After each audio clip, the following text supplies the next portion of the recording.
hoy vamos entonces a continuar con lo que les estaba hablando la semana pasada, que era que estamos hablando de PSP. Entonces vamos a tratar tres temas, lo que nos alcance pues más el tiempo, que es la parte de calidad. Vamos a ver entonces la parte de diseño de software y vamos a finalizar ya con lo que tiene que ver con TSP.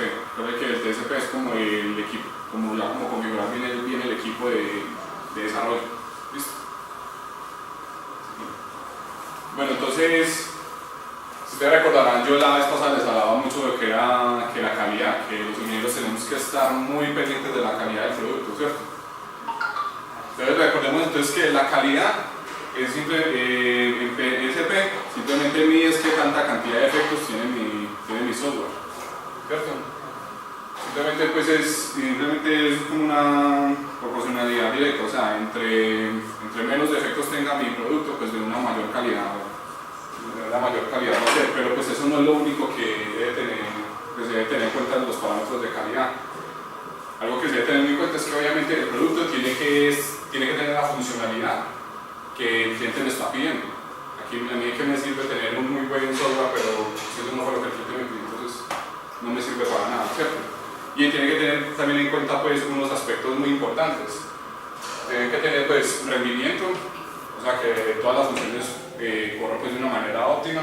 Seguridad, ustedes saben pues que hoy en día todos los dispositivos están, y con esta cuenta del internet de las cosas y todo esto, todos los dispositivos se supone que en un futuro van a estar conectados a internet.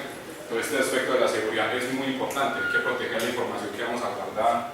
También tenemos la usabilidad, lo que les decía, a mí hay que ver que ustedes que manejan una programación más enfocada al hardware.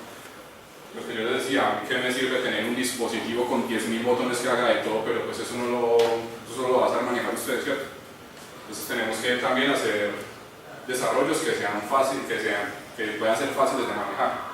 Y también pues la funcionalidad, que es lo que decía, que simplemente cumpla de la manera más sencilla posible el rol para el que fue creado. Entonces, miren, por ejemplo, hay algo que dice aquí en la teoría, que es que decir usted que tiene un producto completamente libre de defectos, en realidad es algo muy difícil. Por más revisiones que usted haga, por más cosas que usted haga, por más estrategias que usted haga, siempre va a haber algo que cambiar. En PSP se definen defectos, es simplemente como lo que usted le tenga que cambiar al programa, simplemente ya sea porque está mal escrito, porque no funciona o porque lo vamos a mejorar. Entonces tiene que tener ese orden de ideas, decir que un producto está completamente libre de defectos, pues en realidad es algo muy difícil pues, de confirmar. Pero entonces esos defectos cuando comienzan a ser importantes. Primero por todo porque pues, afectan las operaciones.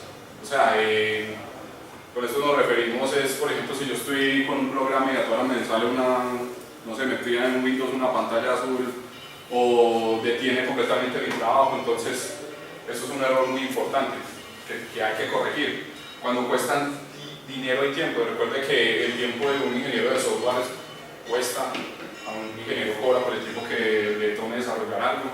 Entonces si ese defecto pues, me cuesta mucho tiempo, pues es algo pues, ya bastante importante. Y algo que esto es lo más importante de todos, causan pérdida de confianza en los resultados finales en la entrega del programa. Si al final yo entrego un programa muy malo, entonces ¿quién va a volver a confiar en nosotros? Entonces, bueno, para establecer entonces tenemos que hablar entonces de unos principios básicos de la calidad. Algo que les mencionaba la vez pasada, la responsabilidad personal. Todos los ingenieros tenemos que ser responsables de la calidad de nuestros propios productos. Esto es algo muy importante. Finalmente, sobre quién recae la culpa, la responsabilidad de que un programa pues no está haciendo lo que es, sobre nosotros. Entonces, tenemos que tenerlo muy presente. Y entonces, esto simplemente genera esto, lo que es la economía de la calidad. Simplemente entre yo más rápido arreglo un defecto, menos me va a costar. Recuerden el ejemplo que yo les di la vez pasada. Si yo por ejemplo tengo un defecto a nivel de diseño, pues vamos a poner un ejemplo, por ejemplo cuando ustedes tenían las clases por ejemplo de análoga, que recuerden que por ejemplo que tenían que diseñar que el amplificador o todo esto. Si ustedes desde el diseño ya tienen algo malo y se dan cuenta cuando ya quemaron el circuito, cuando ya quemaron todos los integrados, entonces eso es un defecto pues, que va a ser muy caro extremadamente caro de corregir, porque hay que volver a comprar los integrados, hay que volver a comprar, mejor dicho, de todo, ¿cierto? Como pasó con las DSP.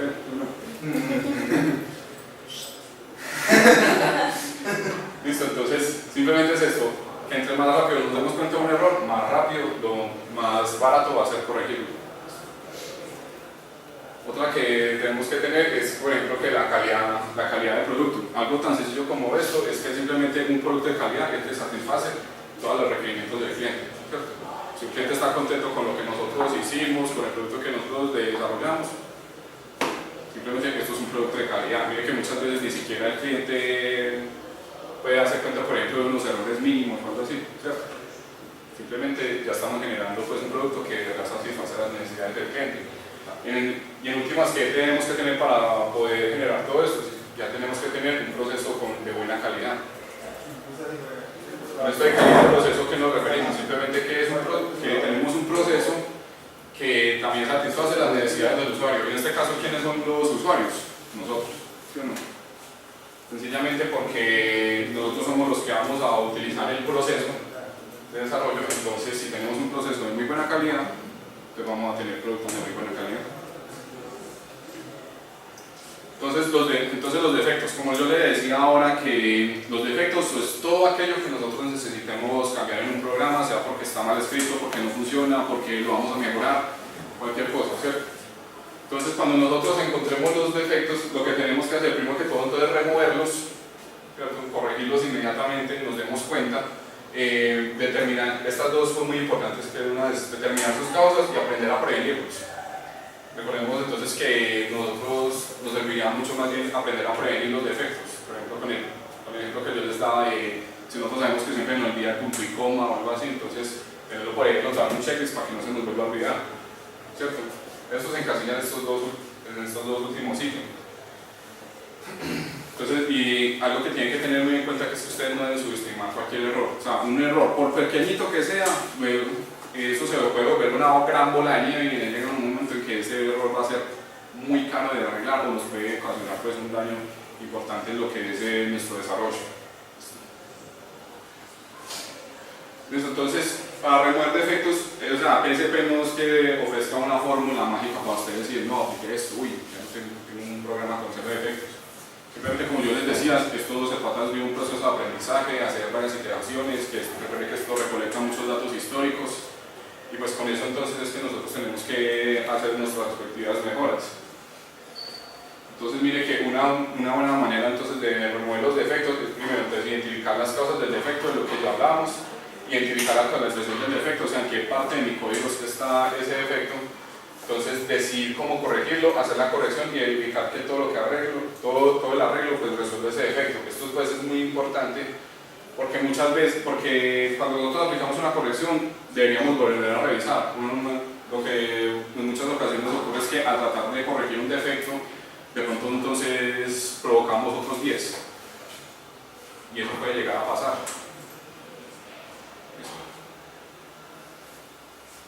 Bueno, entonces ya pasamos mirando a ver cómo vamos entonces a remover los defectos.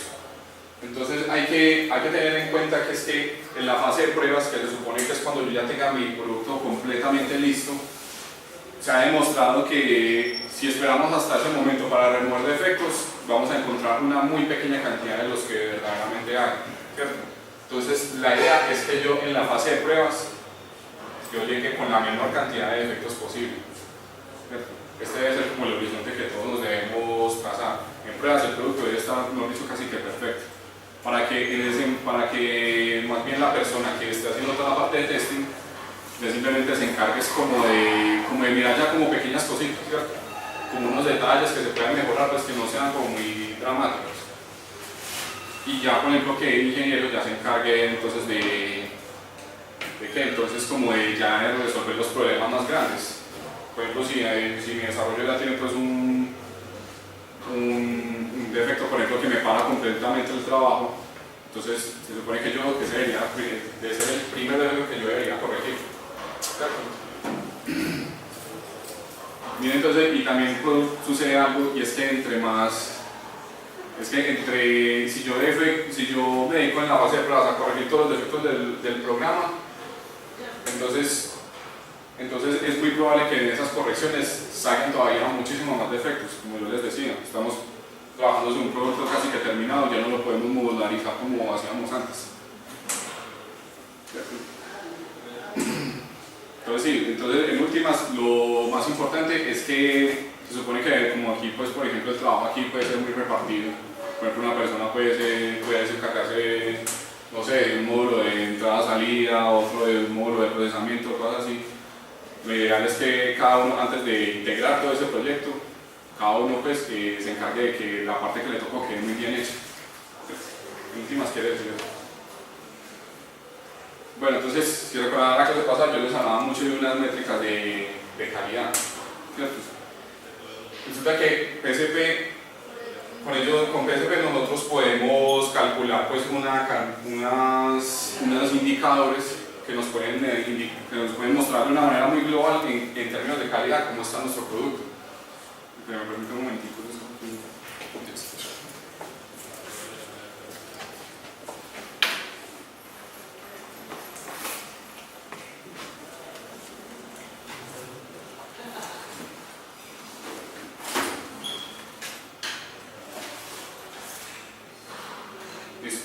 Entonces, tenemos aquí entonces una serie de indicadores que nos van a demostrar cómo está nuestro producto en términos de calidad.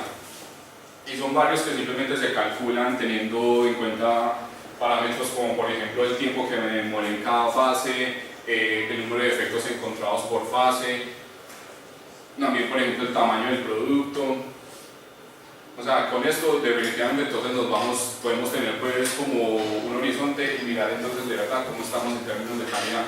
Muy probablemente si ustedes se ponen a aplicar esto la primera vez, obviamente les van a dar unos indicadores muy bajos, pero se van a dar cuenta que en la práctica van a comenzar a mejorar. Entonces uno de ellos es por ejemplo lo que se llama la densidad de defectos. Simplemente se refiere a cuántos defectos tengo yo por cada 1000 líneas de código. Pero simplemente esto es una fórmula muy sencilla. Aquí las fórmulas son muy sencillas, no me pregunto que no tienen ni pegales ni derivadas ni nada, simplemente son unas divisiones pues muy sencillitas. También tenemos lo que es también el yield, que se puede traducir como rendimiento, y simplemente es como el número de defectos que yo voy a ir eliminando en cada fase. Vamos a seguir para que lo veamos más claramente, ¿cierto? Entonces aquí tenemos que la fórmula de yield es el número de defectos removidos sobre defectos insertados. No encontrados, eso pues, está mal escrito. Son defectos remanentes.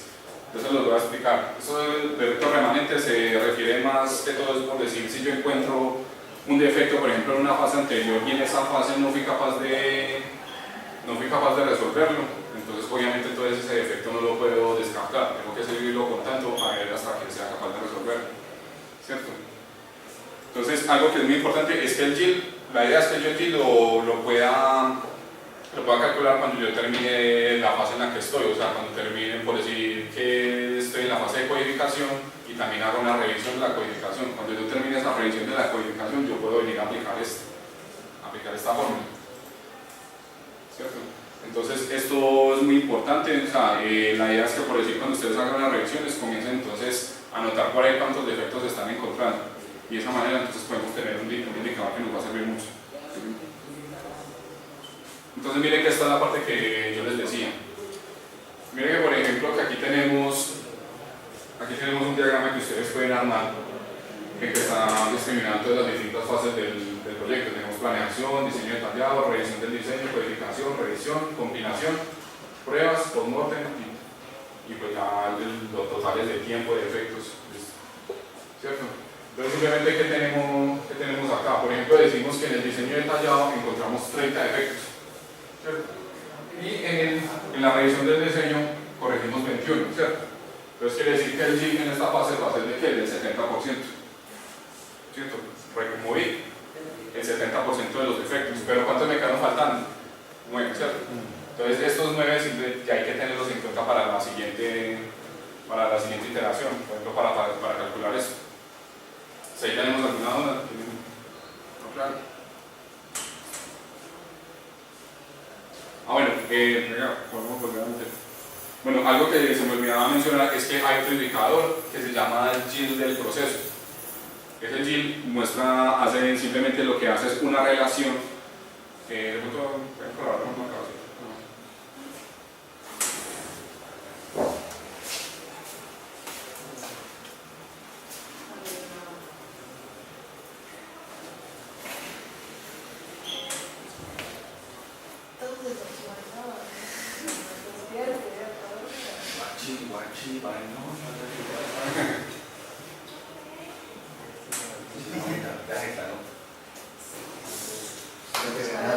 Se nos ocurre dar el taller y que permite entidad primero. Sí, es que el cajón, el motivarse, la motivación que para ganar la monita. Sí, primero la expresión de ella ahorita.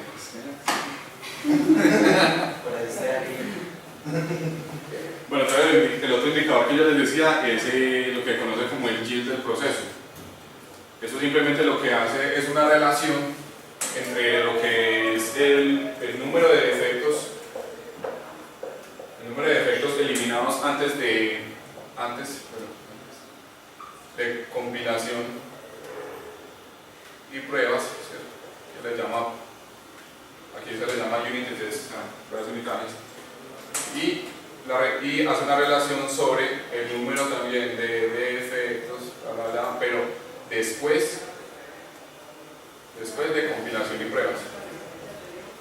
Entonces mire que siempre estamos midiendo cómo está nuestro programa antes de compilación y pruebas. Se supone entonces que esta relación se supone que debería ser mayor a 1, ¿cierto? Porque es que yo estoy encontrando entonces más defectos antes de la compilación y pruebas. Después de esto, recuerden que esto me puede traer, los defectos que me pasen a esta parte, me pueden traer pues problemas muchísimo más serios. Entonces esto es lo que siempre tienen que tener en cuenta. Seguimos. Otro entonces de los indicadores importantes tiene que ver entonces con lo que se llama el costo de la calidad, ¿cierto? Y simplemente también nos muestra pues como un norte de cómo tienen que ser, por ejemplo, los tiempos de revisión que nosotros estemos haciendo. Entonces él tiene dos componentes que se llama el costo de evaluación o prevención, que en inglés se llama appraisal, que simplemente es una relación entre el tiempo de revisión de diseño y de código sobre el tiempo total de desarrollo por 100. ¿Cierto? Simplemente aquí lo que estamos viendo es qué tanto porcentaje de nuestro proceso lo estamos dedicando a hacer revisiones de diseño y de código. ¿Cierto? También tenemos entonces otro que se llama costos de reparación, o también se le llama costos de fallas, y que se le llama failure. Simplemente es la suma, simplemente es la relación entre el tiempo de compilación y pruebas sobre el tiempo total de desarrollo por 100. O sea, bien, nuevamente estamos midiendo entonces cuánto porcentaje de nuestro tiempo lo estamos dedicando a qué, a pruebas y compilación, ¿cierto? Entonces estos dos indicadores pues, nos pueden dar como una visión de cómo está la calidad de nuestro producto, porque simplemente estamos midiendo, por ejemplo, los tiempos de revisiones que estamos haciendo. Tenemos otro indicador que se llama el costo de la calidad, o sea, cuánto me está costando a mí aplicar, por ejemplo, todas estas prácticas de calidad. Simplemente sumamos estos dos valores. Y bueno, y tenemos uno que es muy importante, que nos es un indicador que es muy global, que se llama el AFD rating. Simplemente ya lo que dice es que vamos a hacer una relación entre el costo entre el appraisal y el failure. O sea, una relación entre el porcentaje de tiempo de revisiones de código y diseño sobre el porcentaje de tiempo que estoy dedicando, por ejemplo, a pruebas y compilación. Entonces lo ideal es que esta relación me dé muchísimo mayor que 1, como para que sea un buen indicador, porque esto quiere decir entonces que yo le estoy dedicando más tiempo a revisar que a hacer pruebas. ¿Cierto? ¿Hasta ahí tienen todo claro? Listo, entonces esto es algo que tienen que tener muy en cuenta, es que este indicador me dé alto, me dé pues un valor alto, no me dé por debajo de 1, porque si me da por debajo de 1 quiere decir entonces que me estoy gastando mucho tiempo en pruebas. ¿Listo? Ahí seguimos. Bueno, entonces también que esto también propone pues que usted mida, por ejemplo, qué tan eficaces están siendo sus revisiones. Entonces una manera de ellas es con este indicador que se llama la tasa de revisión de defectos, que simplemente se refiere entonces, por ejemplo, a qué tanto producto estoy revisando por hora. Entonces simplemente lo que hacemos es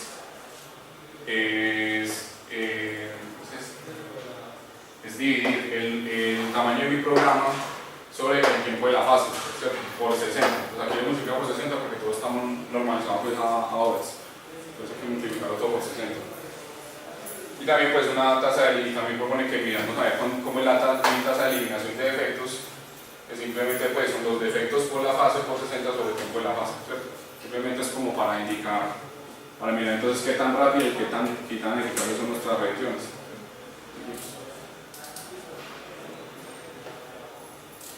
Bueno, entonces ustedes ya se preguntarán, bueno, ¿yo cómo voy a lograr todo esto? O sea, ¿cómo de verdad yo puedo llegar a tener productos de calidad? Porque yo entiendo, pues, por ejemplo, que ustedes decir, no, yo terminé mi programa y me van a poner a calcular todo esto. Pues yo creo que yo entiendo que eso al principio puede llegar a ser engorroso. Entonces miremos a ver entonces como unas prácticas, por ejemplo, para yo poder hacer unas buenas revisiones. Algo que entonces definitivamente sí tenemos que tener en cuenta es que la forma más eficiente para encontrar errores es mediante las revisiones personales. Hay un dato curioso pues acerca de toda esta metodología, es que esta metodología no la diseñó ni siquiera un ingeniero de sistemas. Esta metodología la diseñó un estadista, que simplemente pues es una persona que laboraba pues en una empresa esta y comenzó a darse cuenta pues de todos los errores que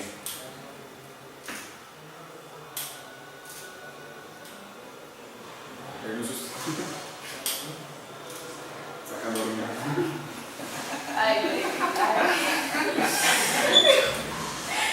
teníamos que decir. ¿Tiene alumno de ella? Porque es que ya la vamos a decir.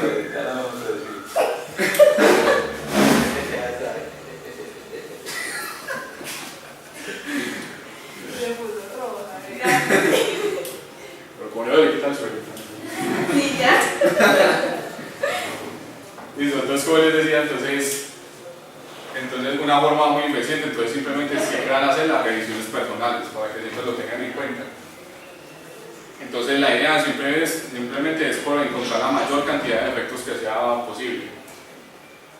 Y bueno, entonces una revisión muy efectiva son aquellas que sean pues estructuradas y medidas, ¿cierto? O sea, que simplemente es que yo las tenga pues de una manera muy organizada, por ejemplo, haciendo los checklists de los que les decía la vez pasada, y pues de las que yo pueda sacar pues como una cantidad muy buena de métricas.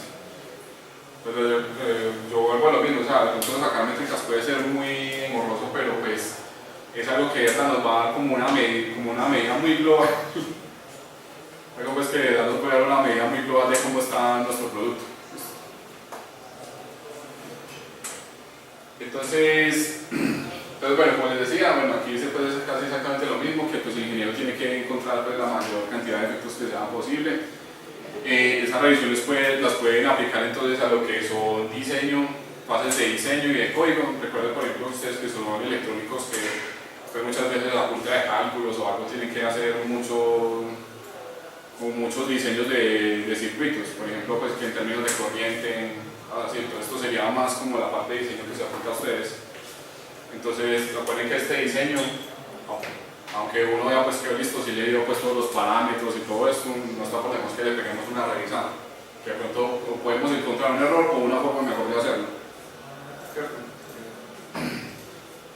Y bueno, y entonces, miren que de verdad estas cosas de verdad se tienen datos de que de verdad funcionan, porque pues según el libro pues en el que se basa todo esto, pues que recoge pues también como muchas anécdotas de empresas en las que se ha aplicado todo esto, han demostrado pues que en estas revisiones se pueden encontrar incluso desde 2 a 5 veces más defectos que incluso en una fase de pruebas. Entonces yo creo que fue con las anécdotas que nos decía pues Andrés la vez pasada, de pues, que ya han tenido problemas con ciertos proyectos y todo esto. Entonces si aplicamos esto, yo creo que se pueden ahorrar una gran cantidad de problemas que ya han tenido.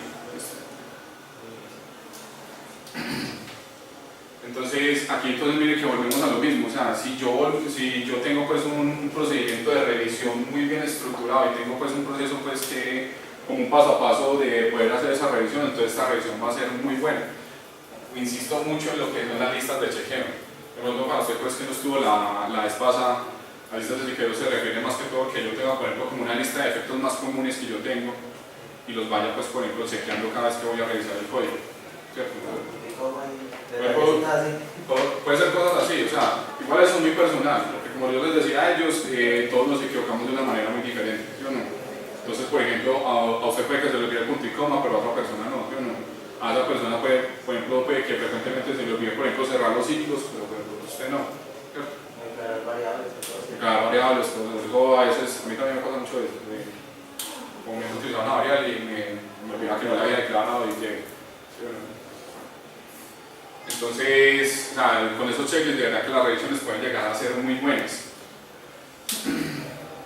Entonces obviamente, y cada vez que nosotros tengamos, entonces, cada vez que nosotros utilicemos más esto, nos vamos a dar cuenta que podemos llegar a cometer muchos más errores de los que no nos habíamos dado cuenta que siempre cometemos. Entonces, esas listas de chequeo nosotros tenemos que ir actualizándolas, ¿cierto? No se puede quedar como por decir en una primera versión, como siempre, sino hay que ir actualizándola hasta tener una muy buena. Estos, por ejemplo, son como unos tips que ustedes se pueden dar, por ejemplo, para hacer una buena revisión. Este es muy importante y de verdad yo he comprobado que sí funciona. Es que tome un descanso entre el trabajo y la revisión. Si usted, por ejemplo, están codificando y ven pues, que ya terminaron, su cerebro está como en modo codificación, ¿cierto? Si de verdad usted pone a revisar el código, de verdad que no va a encontrar nada. Porque su cerebro está como mentalizado, que todo está bien hecho, porque usted venía como siguiendo una lógica y todo eso. En cambio, si usted va y se toma un descansito, se toma un cafecito, cualquier cosa, y después de eso pasa la revisión, su cerebro ya pasa a modo revisión, y de verdad que si usted comienza a encontrar de todo, ¿cierto? Entonces, esto es una muy buena práctica para hacer las revisiones, de verdad que funciona, yo se los puedo garantizar. Esto pues es un paso pues que obviamente pues si les es posible pues háganlo, si no pues yo creo que también lo pueden hacer en pantalla, simplemente dice que trata de hacer las revisiones en forma impresa y no en pantalla. Pues obviamente ustedes saben que hoy en día con esto del uso del papel y que muchas veces el código puede llegar a ser muy largo, pero esto puede llegar a ser un poco práctico, pero pues si lo pueden hacer en pantalla, si ven pues que lo pueden imprimir, pues háganlo también, pues igual es una buena práctica. Bueno, entonces nosotros también, por ejemplo, que ir marcando cada cosita en el checklist, lo que les decía, actualicen el checklist. Y bueno, y algo que puede ser muy útil, por ejemplo, para ustedes, que por ejemplo que manejan diversos lenguajes como lenguaje C, DHL, Assembler, no me acuerdo cómo lo llamaba, MATLAB, ¿cierto? Es que ustedes pueden tener como un checklist por cada lenguaje de programación. Miren que muchos errores pueden llegar a ser de sintaxis. Y ustedes saben, por ejemplo, que cada lenguaje de programación tiene una sintaxis muy diferente a otra.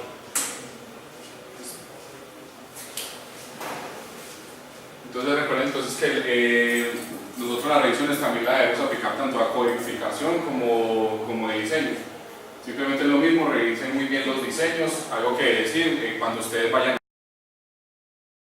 a plasmar esos diseños en papel, o sea, procuren siempre que sean muy claros, porque por ejemplo recuerden que la primera revisión puede ser personal, pero la segunda revisión de pronto puede ser otra persona que lo revise, entonces trate de hacer pues un mamarracho que cualquier persona pueda entender, ¿cierto?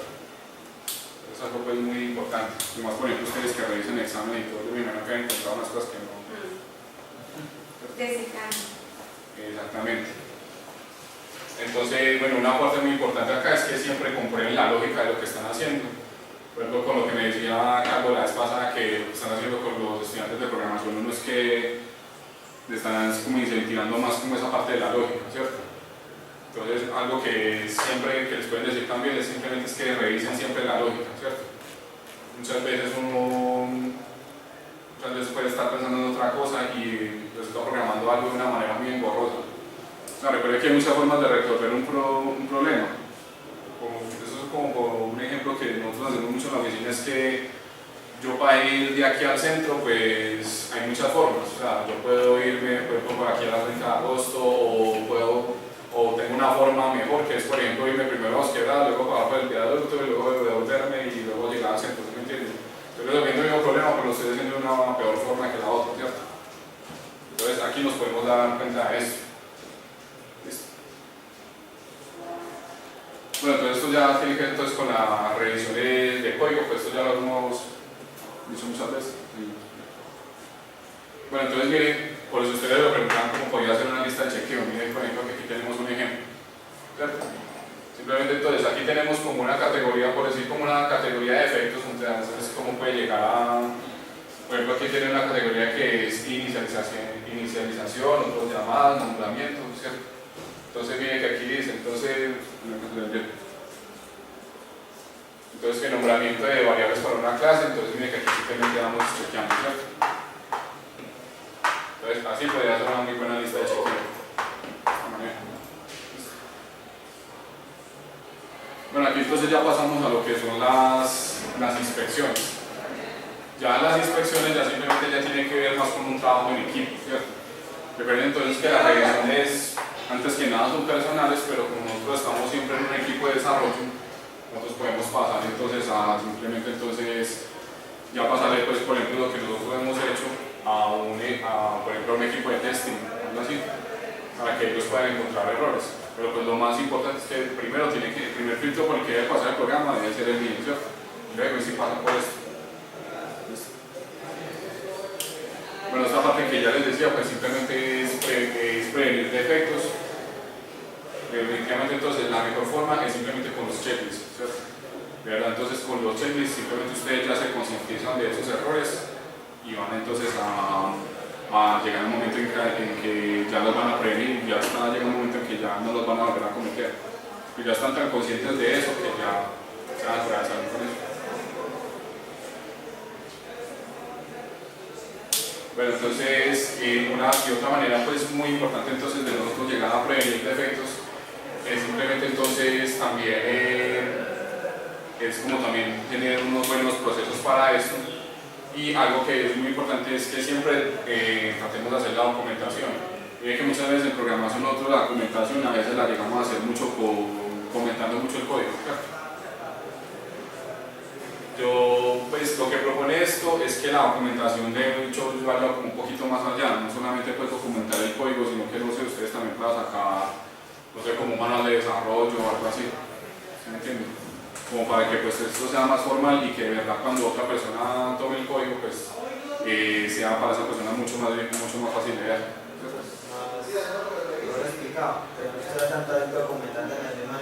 Sí, puede ser como mejores. Por ejemplo, ustedes podrían tener, por ejemplo, sobre instrucciones muy específicas, tener la línea comentada, ¿sí o no?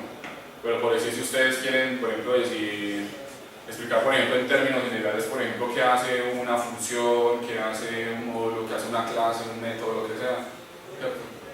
Entonces, eso sí, por ejemplo, lo pueden tener en un documento un poquito más formal, todo eso, ¿cierto? Bueno, está bien, entonces la parte de calidad, no llegó nada más, pues depende más de los números. Por ejemplo, las pruebas de calidad del software, cuando uno va a hacer algo, lo van a revisar. Ellos, por ejemplo, se enfocan más que en el funcionamiento, o sea, más que en el resultado de, digamos, que detectar la enfermedad a partir de un aplicativo web, por ejemplo. Por ejemplo, sí, cuando le pasas eso a un equipo de pruebas, ellos lo que se fijan más es en eso, como en el funcionamiento, ¿cierto? Sí. Que de verdad funcione lo que yo estoy haciendo y eso cogen y por ejemplo, cuando es, digamos, un módulo en que, por ejemplo, yo pueda subirle archivos o algo así, entonces ellos, por ejemplo, intentan, por ejemplo, subir archivos de diferentes tipos, ¿cierto? Para, por ejemplo, que tengan las validaciones o ¿qué más hacen? Sí, básicamente pero, eso, por ejemplo, digamos que uno pensaría que aparte de la funcionalidad general del aplicativo, de que su archivo, de que seleccionar el botón, etc. Más allá de eso es como del resultado de la información que entregue pues, sea la correcta. Sí, también. Porque por ejemplo el proyecto que hicimos ahí de grupo con el CDT es una aplicación web. Ese se tendría que mandar un laboratorio de calidad, pero ellos se enfocaron más que en los resultados que entregara el aplicativo, fue más en la parte funcional del aplicativo específicamente. En esa otra parte no. La interfaz de usuario. Exactamente, o sea, es que un equipo de testing lo que se va a poner a hacer es simplemente es como que ellos encargan, por ejemplo, como que el usuario no se, como que los errores no sean como visibles para el usuario, ¿cierto? Ellos nunca te van a ir a revisar código o cosas así, ¿cierto? Se van a encargar de eso, más bien como que la experiencia del usuario no que se puede mejorar en ella y pues que errores pues que no sean tan visibles con eso. Eso, por ejemplo, ustedes que son más enfocados al hardware, por ejemplo, alguien que haga testing puede hacer, por ejemplo, que les pase, por ejemplo, lo que ustedes desarrollaron, que por ejemplo digan, no, pues yo aquí tengo 20 botones y pues yo coger y ponerme a presionar cada uno, es bien borroso, entonces ¿por qué no más bien reducimos esto a tanto? Exactamente, o sea, yo decía, por ejemplo, mucho que la usabilidad no solo debe ser para aplicaciones web o de escritorio, sino que también debería estar también del lado del hardware. Por eso es por ejemplo que los celulares hoy en día son así, son mucho más fáciles de manejar, la interfaz es mucho más amigable.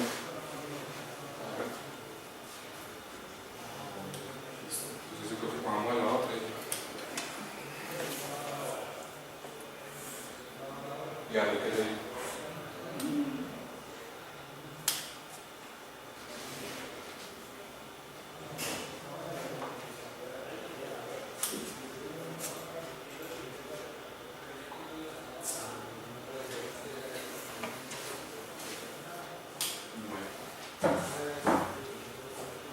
¿Alguien más va a comer? Vale, ¿alguien más?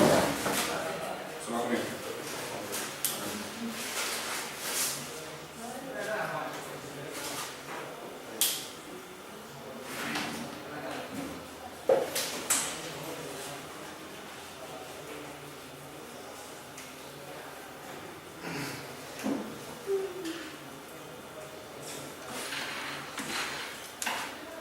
Bueno, listo. Aquí ya, entonces ya pasamos a lo que propone PSP para lo que es el diseño de software. Entonces aquí tenemos que tener en cuenta que es que un diseño de software, para ustedes ¿qué es un diseño de software? Bueno, primero.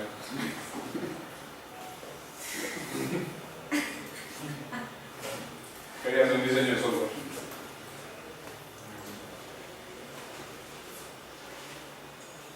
Pues cuando se habla de diseños no es como la planeación. Puede ser. Una solución, llamaría una solución, un determinado problema. Una solución que dice Pues, dados unos requerimientos, poder plasmar pues, dados unos requerimientos como tal, ya sea que se establezcan, poder visualizarlos y plasmarlos como tal en cuanto a usabilidad y funcionalidad como tal. sí, simplemente es eso. O sea, simplemente cuando nosotros producimos un diseño de software, simplemente lo que hacemos es transformar unos requerimientos que nos da el cliente a una solución pues, que resuelva todos sus problemas que nos da el cliente. ¿Cierto? Esto nos da pues, como una visión muy global de lo que nosotros vamos a hacer, una visión muy global de cómo va a ser nuestro trabajo. ¿Cierto? Entonces simplemente lo que hace es conecta los requisitos de un sistema a su implementación. Es algo pues, tan sencillo como eso. Entonces, mira por ejemplo que nosotros incluso para poder diseñar software, entonces nosotros requerimos también de un proceso. ¿Ustedes recuerdan la clase pasada? Yo les mostraba una cosa que le llamaban los scripts, los guiones, ¿cierto? Entonces ahí yo lo que hacía era como decir entonces qué pasos debo yo seguir, por ejemplo, para hacer un determinado producto, qué cosas debo tener y todo esto. Lo mismo se tiene que hacer aquí con el diseño. Algo que es muy importante es que usted PSP no lo ata pues como una metodología de diseño como tal. Por ejemplo, esto se explica más que todo como ingenieros de sistemas, que ellos pues sí tienen unas metodologías de diseño de software o arquitectura de software pues que sí están como muy bien establecidas, ¿cierto? Ustedes pues, que son electrónicos, pues el diseño va más enfocado como a qué solución quiera yo, ¿cierto? Si necesito algo análogo, pues ya saben pues, que hay unas fórmulas y unas cosas así para poder llegar a hacer esto. Bueno, entonces simplemente lo que dice PSP es que ellos no no lo atan a usted como una metodología de diseño, no, use la que usted quiera, como quiera, pero lo que se le dice es que documentelo y tenga en cuenta pues como unas, como le digo, como unas características que sí tienen todos los software, que esas ya las vamos a ver ahora. Entonces, una de las guías pues, para poder hacer diseños buenos es que, como decía, o sea, registre todos los supuestos, preguntas y problemas. ¿Cierto? Como les decía pues, la semana pasada, por ejemplo, la dificultad que decía Arley es que muchas veces uno comete el error de obviar cosas, de pensar que algo es demasiado fácil, entonces yo no lo debo tener en cuenta. Yo no debería hacer eso porque muchas veces eso que yo pensaba que era tan sencillo, realmente incluso puede llegar a ser muchísimo más complicado de lo que yo pensaba. Entonces, eso es muy importante, no obviar cosas. Otra buena manera es, por ejemplo, usar el uso de prototipos. Por ejemplo, ustedes que hacen uso tanto de simuladores de circuitos, todo esto. Eso también nos puede ayudar mucho a cómo hacer nuestro trabajo. ¿Cierto? Entonces, algo que es muy importante es que el diseño pues tiene que estar completo, o sea, no termine el diseño hasta que usted esté completamente seguro de que todos los módulos están completamente listos, ¿cierto? Para eso entonces yo debería hacer pues una revisión del diseño, como decía, y pues el diseño también, entonces yo debería mostrárselo pues como un equipo de desarrollo, ¿cierto? Porque ellos pueden caer en cuenta de que faltó tal cosa, faltó esta otra. Bueno, y muy importante, documente el diseño. La documentación es muy importante tanto para el código como para los diseños. Yo creo que más importante es para, incluso es mucho más importante para esto. Sí, almacenar una información que en algún momento no se va a requerir. Exactamente. ¿Cierto? Entonces, estos son tres cosas que deben de tener estos diseños de software. Tienen que ser entonces precisos, o sea, que no deben tener ambigüedades. Wow. No deben de tener entonces ambigüedades ni nada, simplemente como dice vulgarmente, mejor dicho, ir al grano, ¿cierto? Tienen que estar completitos, o sea, tienen que estar completamente incluidos todos los módulos, no debe faltar absolutamente nada. Y bueno, lo que hablamos ahora, la usabilidad, ¿cierto? El diseño a la final tiene que ir enfocados, pensando mucho en el usuario final, ¿cierto? Que por ejemplo que un usuario de verdad lo pueda manejar de una manera muy sencilla. Entonces mire que estas son las cuatro características de los software que deben de tener en cuenta. Tenemos entonces unas características dinámicas externas, estáticas externas, también internas dinámicas e internas estáticas, ¿cierto? La característica dinámica externa se refiere más que todo, por ejemplo, a lo que va muy encaminado pues como a la interfaz de usuario, como a la funcionalidad de lo que va a ser mi solución, ¿cierto? Estáticas, externas estáticas, que quiere decir ya todo lo que tiene que ver con funciones, clases, herencias, toda esta parte, ¿cierto? Pasamos entonces a las estáticas internas, y ya tienen que ver más que todo es con la lógica del programa, ¿cierto? Y por último tenemos entonces lo que es dinámico interno, que se puede referir, por ejemplo, a lo que nosotros llamamos como las máquinas de estados, ¿cierto? Recuerden entonces que ustedes ven lo que más bien esto es, por ejemplo, puede ser cuando ustedes trabajan con PLCs. Recuerda que ustedes tenían, por ejemplo, un diagrama de estado, o sea, como unos circulitos así, por ejemplo, que se cumplen tales condiciones, entonces pasa a tal estado y todo esto, ¿cierto? Eso pues no solo se aplica pues a PLCs y cosas así, a cosas de relación industrial, sino que también se aplica mucho a los que son las soluciones de software. Por ejemplo, determinar, por ejemplo, si un usuario está logueado en un panel de afiliado, cosas así. ¿Ustedes me van a entender? Bien. Entonces, miren que ahorita les hablaba mucho de lo que era la documentación del diseño. Entonces, yo que estoy documentando, y va mucho en relación con el cuadro que vimos ahora. Entonces, primero entonces el contexto del programa, ¿cierto? El contexto de la estructura del programa, que tiene que ver nuevamente con esa experiencia de usuario, como por ejemplo que mi producto tenga la funcionalidad que es. Tenemos entonces variables externas, llamados a funciones y descripción de la lógica del programa, ¿cierto? Algo que deben tener en cuenta es que si hay un cambio en el diseño, también lo estén documentando, o sea, no lo pueden dejar por fuera. ¿Listo? Entonces, para cada una de estas 4 características, entonces pues, eso es lo que le proponen son unas plantillas, ¿cierto? Simplemente haga cuenta que son como unos formularios en los que usted va entonces a comenzar a plasmar estas características de cada uno de los programas, ¿cierto? Eso pues ahorita se lo muestro. Bueno, entonces estas son las plantillas que les mencionaba. Entonces, de la dinámica externa sale una que se llama la plantilla de especificación operacional y funcional. Simplemente entonces aquí voy a comentar muy bien entonces cómo va a ser entonces la parte del usuario, cómo va a funcionar, simplemente, o sea, decir algo como tan sencillo, si el usuario aprieta este botón va a pasar esto, ¿cierto? Va a tener acceso a esto y va a poder hacer esto. La característica externa estática me da como resultado la plantilla de especificación funcional. Aquí entonces yo podría entonces comentar, por ejemplo, entonces qué van a ser las clases, qué van a ser las funciones, los módulos, cosas así, ¿cierto?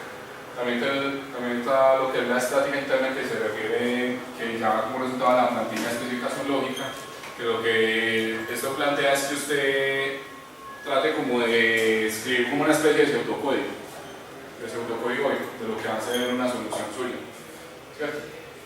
Y por último tenemos la dinámica externa, que da como resultado, por ejemplo, la plantilla de especificación de estados. Simplemente entonces comente cómo se van a manejar los estados dentro de su solución. O sea, por decir, si el usuario aprieta este botón, entonces por debajo el programa va a pasar a tales estados. Por ejemplo, esto me recuerda mucho lo que se veía, por ejemplo, con los microcontroladores. Por ejemplo, ¿cómo era que llamaban las interrupciones? Creo que era. Sí. Que por decir que él está como en modo stand-by, que si yo le aprieto este botón, entonces él va a pasar un estado y va a comenzar a hacer una función, ¿cierto? Eso se refiere más que todo a eso. Entonces, para que tengamos más claro como qué se refiere cada plantilla, simplemente entonces que el dinámico externo yo voy a hacer lo que son, por ejemplo, los casos de uso, los diagramas de secuencia. Ustedes de pronto han trabajado con casos de uso, entonces, simplemente dices eso, en qué ocasiones es que el programa como que me va a hacer utilizar así parecido, ¿cierto? El estático, listo, lo que les decía, diagramas de clases, funciones, bueno, listo. También entonces aquí en el estático interno, entonces simplemente especificar muy bien, por ejemplo, qué hace, por ejemplo, todas las clases y por ejemplo, qué hace cada método. Y pues aquí en dinámico interno, simplemente entonces hagamos todas esas, no me acuerdo cómo es que se llama ese diagrama de los PLC. El capset. El área. Sí, que es una cosa así, que por ejemplo que esto está en 0, 0 y entonces que aquí hay otro estado. Pero es una máquina de estado. Una máquina de estado, ¿cierto? Sí. Bueno, sí, pues simplemente especificar algo así.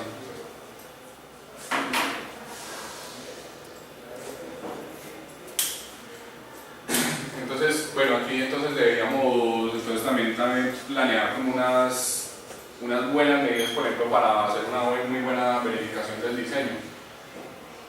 Entonces, algo que hay que tener muy en cuenta es que también entonces los diseños también tienen que ser revisables, o sea, que otra persona los pueda revisar muy fácilmente.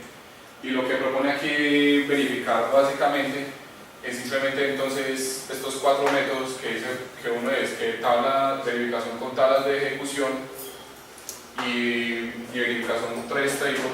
Eso más que todo lo que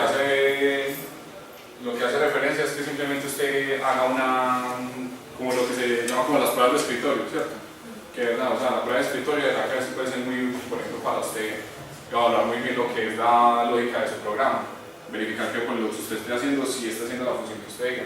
Pero que también verificar entonces las máquinas de estados y, por ejemplo, las verificaciones de bucle, por ejemplo, que usted revise muy bien todas esas estructuras repetitivas, ¿cierto? A veces son muy comunes los errores aquí, más de lo que ustedes creen, entonces que de verdad ustedes verifiquen entonces que las condiciones de entrada, por ejemplo, y de salida de los bucles se estén cumpliendo. Y bueno, entonces algo, por ejemplo, de lo que yo siempre les he hablado y les he sido muy insistente después de la responsabilidad profesional. De verdad que, o sea, que cada persona de verdad que es responsable de la calidad de su producto. porque, por ejemplo, que sirve mucho, aparte de todo lo que les he dicho, es obviamente la práctica, creo que la práctica pues hace al maestro, y que también nosotros podemos aprender pues de otras personas y también pasar ese conocimiento también pues a otras personas, ¿cierto? Explicarle a otra persona nos puede ayudar mucho porque nos ayuda a entender mejor nuestra solución y también nos puede ayudar también como que esa persona también nos aporta, ¿cierto? Nosotros no podemos estar cerrados que no es que lo mío es lo mejor, pero muchas veces no es así y otra persona nos puede dar pues una, ¿cómo les digo? Nos puede hacer ver cosas que nosotros no habíamos caído en cuenta. Listo, entonces aquí ya pasamos como a la última parte que ya es TSP, simplemente ya aquí vamos a ver entonces cómo podemos conformar un equipo de desarrollo de software. ¿Ustedes hasta ahí tienen alguna duda? ¿Quieren hacer algún comentario? Marley, ¿qué es tú? No.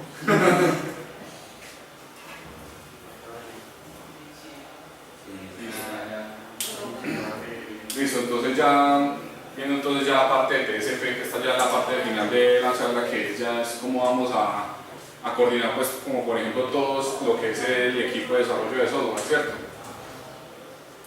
Entonces lo que es para en grandes rasgos pues lo que ofrece el PSP, lo que dice el PSP es que usted haga su equipo, que todas las personas que conforman un equipo de desarrollo de software, pues que todos tengan por ejemplo que sus procesos, que cada uno aplique PSP, o sea tener esos procesos definidos para sus tareas, que por ejemplo se estén midiendo constantemente de que si estoy haciendo bien y que estén aplicando pues unas muy buenas metodologías para mejorar su rendimiento, ¿cierto?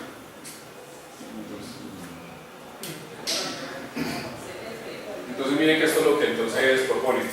Simplemente entonces que tengamos en cuenta que por ejemplo primero tenemos PSP, que tenemos por ejemplo lo que ya hemos visto, que métricas de calidad, procesos definidos y todo esto. Luego pasamos de todo lo que es TSP, que es simplemente ya la creación del trabajo en equipo, en que simplemente nos vamos a enfocar por ejemplo que en compromisos que cada persona debe asumir, ¿cierto? Aquí tenemos como planes agresivos, o sea, unos planes que de verdad sean lo suficientemente efectivos para cumplir mis metas. Por ejemplo, que nos podamos poner muy de acuerdo en lo que es manejar como un estándar de calidad. Un estándar de calidad incluso puede comenzar por algo tan sencillo como definir lo que les decía la vez pasada, como lo que era el estándar de codificación, ¿cierto? Que por ejemplo que todos nos podamos poner de acuerdo como en una misma forma de codificar, para que otra persona pues, pueda, por ejemplo, revisar más fácil el código, ¿cierto?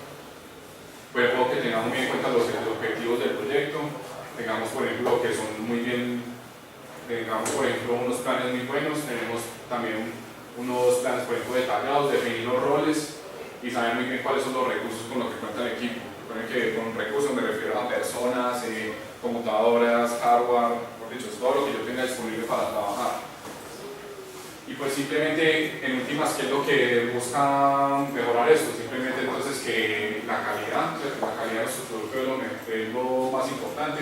También el costo de la calidad, o sea, que de verdad tenemos que implementar como esas metodologías de calidad, pues que sean tenidas en cuenta, ¿cierto? Tal vez esto puede generar, puede ser engorroso, puede ser muy maluco uno, ponerse a llenar documentos y todo eso.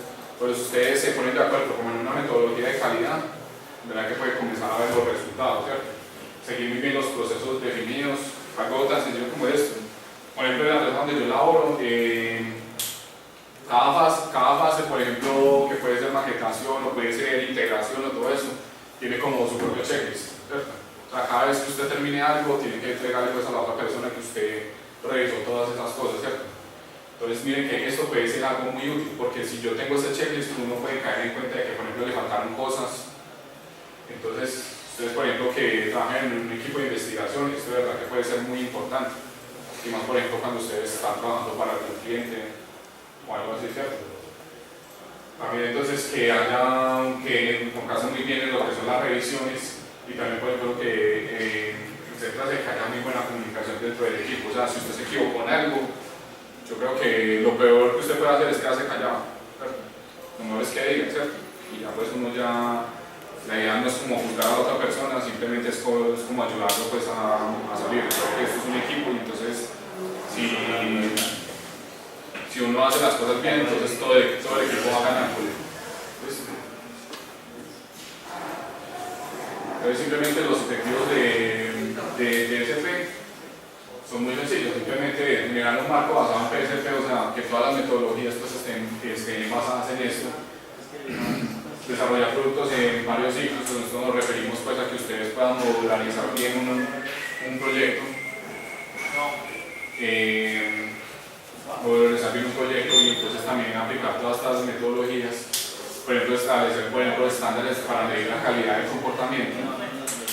En un principio, pues, como les decía, puede ser muy maluco ponerse a hacer todas estas metodologías, pero bueno, ustedes pueden aplicar una que ustedes, por ejemplo, acuerden entre sí. ¿Cierto? Por ejemplo, no sé, ¿qué proyecto pueden estar desarrollando ahora en común? Que me den un ejemplo.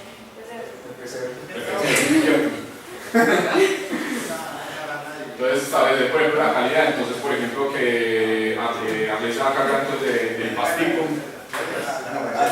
Entonces se va a cargar del pasto, entonces mira que se esté bien podadito, ¿cierto?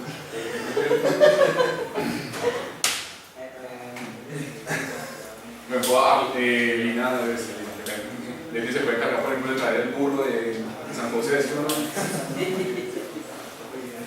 ¿Sí o no? Bueno.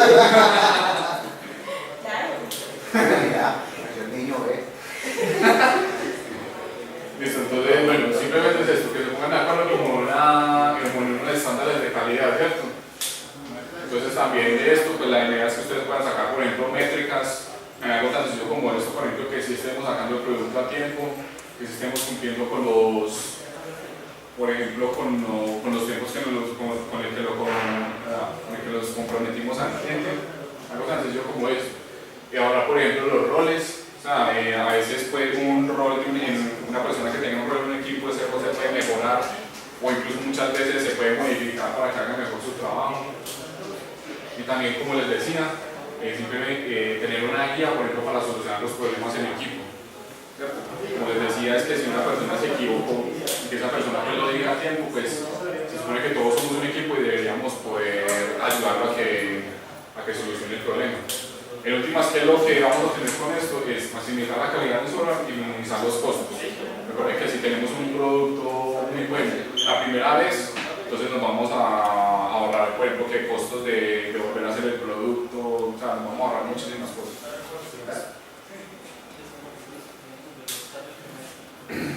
Entonces, simplemente acá es que ya tengamos pues como unas estrategias muy bien definidas.